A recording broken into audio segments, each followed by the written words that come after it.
સ્લીવનું cutting છે, half slew,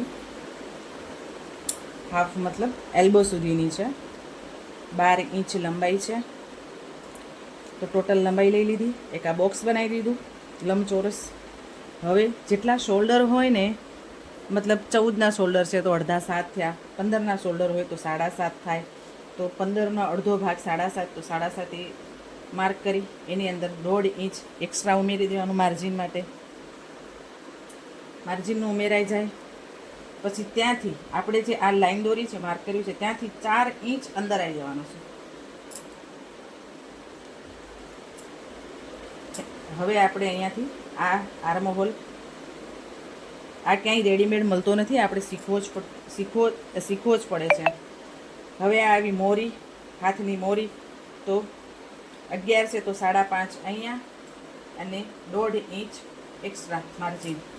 હવે આ પોઈન્ટને અહીંયા મિલાવી દેવાનો છે અને આ પોઈન્ટને અહીંયા મિલાવવાનું.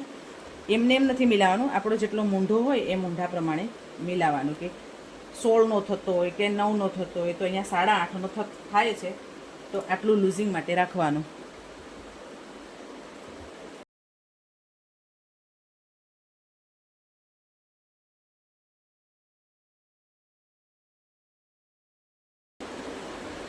રેડી છે આપણી બાઈ.